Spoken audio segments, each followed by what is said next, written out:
పైన ఎక్కడ నీళ్లు లేవు సిస్టంలో. నీళ్ళు ఎక్కడ ఉన్నాయా అంటే ఒకటే చోట కన్నెపల్లి దగ్గర ఉన్నాయి.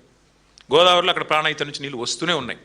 ఇది అక్టోబర్ వరకు కొనసాగుతుంది. ముఖ్యమంత్రి గారు వర్షాలు వచ్చే సూచనలు లేవని చెప్తా ఉన్నారు వచ్చే వారం రోజులు.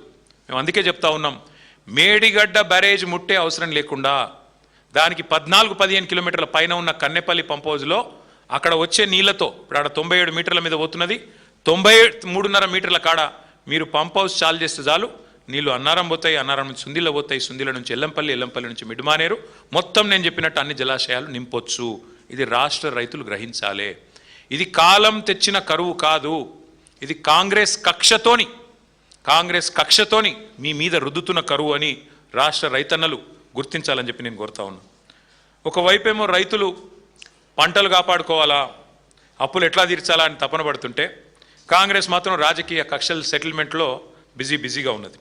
ఇవాళ ఒక్క మాట మేము రేవంత్ రెడ్డి గారిని స్పష్టంగా సూటిగా అడుగుతా ఉన్నాం. నువ్వు అన్నట్టు సరే ఒక్క నిమిషం నువ్వు చెప్పిన అబద్ధం నిజమే అనుకుందాం. కన్నపల్లి దగ్గర 1,00,000 క్యూసెక్కులు పోతున్నా నువ్వు లేవంటున్నావు, కనబడతలేదంటున్నావు, నిజమే అనుకుందాం. మరి కింద పట్టిసీమలో మోటార్ లాంచ్ చేసిండ్రు కదా, అదే గోదావరి నది మీద కింద ఆంధ్రాలో పట్టిసీమ లిఫ్ట్ ఇరిగేషన్ చాలు చేసిండ్రు కదా, కింద వాళ్ళు నీళ్ళు ఎత్తిపోసుకుంటున్నారు కదా, ఇది రైతులకు చూస్తలేరు అనుకుంటున్నావా? కింద ఆంధ్రప్రదేశ్ ప్రభుత్వానికి అదే గోదావరిలో నీళ్ళు ఎట్లు వస్తున్నాయి, పైన నువ్వు నీళ్లు లేవని అబద్ధం ఎట్లా చెప్తా ఉన్నావు? ఇది రైతులు కూడా గ్రహించాలి, రైతులు కూడా ఆలోచించాలని చెప్పి కూడా నేను కోరుతా ఉన్నాను. ఇవాళ రైతులకు అర్థమైంది కాబట్టి శాపనార్థాలు పెడుతున్నారు. ఈ ప్రభుత్వం దుర్మార్గమైన ప్రభుత్వం, కక్ష తీర్చుకుంటున్నది. 31 నెలలు అయింది అధికారంలోకి వచ్చి.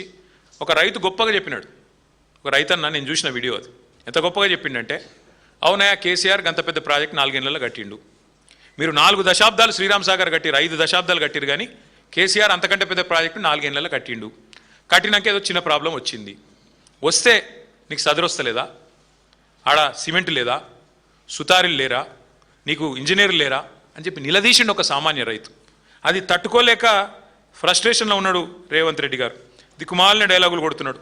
ఆయన మాట్లాడుతుంటే నిజంగా నాకు నవ్వాలో ఏడవాలో అర్థం కాలేదు. మొన్న ప్రెస్ మీట్ పెట్టి పక్కన మంత్రులందరినీ కూర్చోబెట్టుకొని తన అజ్ఞాన ప్రదర్శన చేసిండు. కాళేశ్వరం ప్రాజెక్టు ఆయనకు నిజంగా తల తోక ఏది తెలియదని మళ్ళొకసారి అర్థమైంది. ఏమంటాడు ఆ రోజు? వరద నీటిని ఎత్తిపోయడానికే కదా కాళేశ్వరం అని మాట్లాడుతున్నాడు. రేవంత్ రెడ్డి గారు మీకు మళ్ళొకసారి చెప్తున్నా, దయచేసి వినండి, విని తెలుసుకోండి.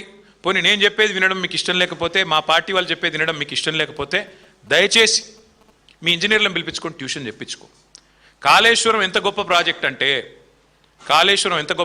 అంటే 3 రకాల పరిస్థితులను కూడా సద్వినియోగం చేసుకునే ఒక అద్భుతమైన ప్రాజెక్ట్ కాళేశ్వరం. ఎక్సెస్ రెయిన్ఫాల్ ఉంటే, నార్మల్ కంటే అధిక వర్షపాతం నమోదైతే, ఫ్లడ్ వస్తే శ్రీరామ్ సాగర్ నుంచే ఫ్లడ్ ఫ్లో కెనాల్ ద్వారా డైరెక్ట్గా మిడ్మానేరుకు వస్తాయి నీళ్లు. మిడ్మానేరు నుంచి గోదావరి నీళ్లను పైకి లిఫ్ట్ చేసుకోవచ్చు.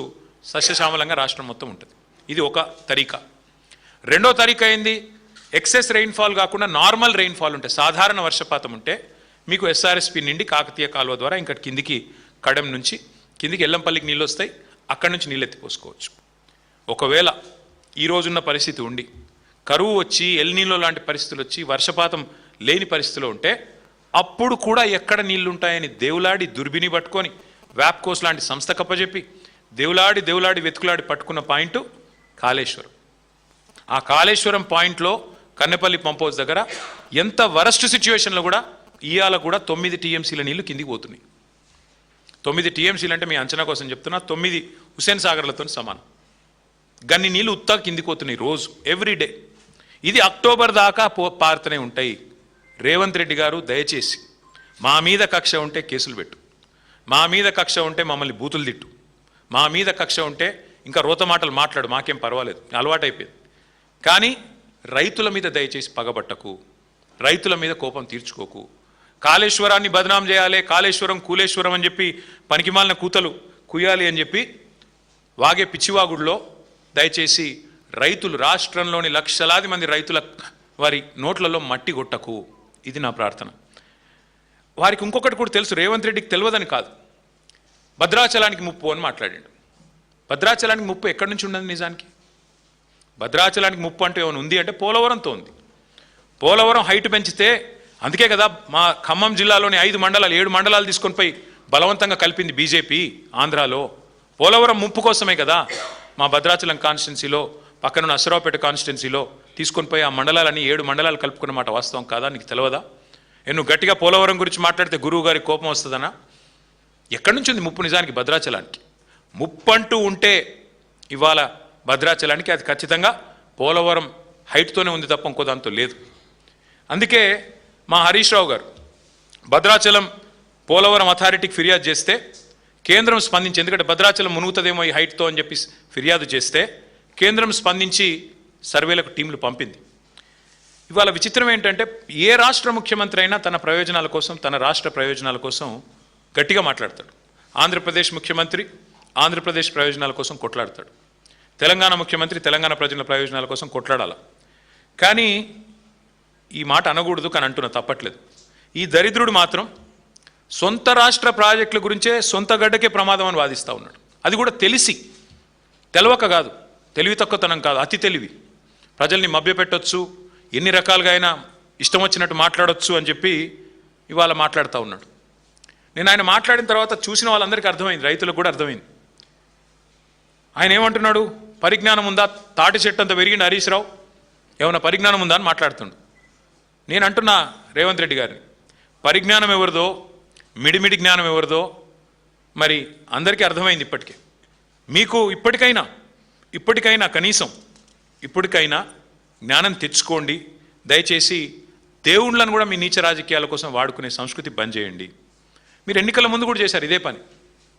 పార్లమెంట్ ఎన్నికల ముందు ఇదే భద్రాచలం పోయి రాముల వారి మీద ఆనా అన్నావు, రుణమాఫీ చేస్తా అన్నావు. యాదాద్రి లక్ష్మీ నరసింహస్వామి మీద ఆనా అన్నావు, రుణమాఫీ చేస్తా అన్నావు. కనబడ్డ దేవుళ్ళందరి మీద ఒట్టు పెట్టినావు. ఇవాళ ఆ దేవుళ్ళే తలలు పట్టుకుని కూర్చునే పరిస్థితి వచ్చింది. వీడెక్కడ దొరికిండ్రా మాకు అని. అట్లాంటి పరిస్థితి ఇవాళ ఉంది. అంటే ఇవాళ మేడిగడ్డతో రాముడు మునిగిపోతాడు అంటే ఆ రాముడు కూడా కోపం వస్తుంది. రేవంత్ రెడ్డి గారు దయచేసి ఒళ్ళు దగ్గర పెట్టుకొని ఉండు. శ్రీరాముడు గురించి మాట్లాడేటప్పుడు, దేవుడి గురించి మాట్లాడేటప్పుడు అబద్ధాలు చెప్తే మరి తప్పకుండా నీకే నష్టం జరుగుతుంది, గుర్తుపెట్టుకో అని చెప్పి కూడా నేను గుర్తు చేస్తూ ఉన్నాను. ఇంకొక మాట కూడా రేవంత్ రెడ్డి గారు నేను అడుగుతా ఉన్నాను.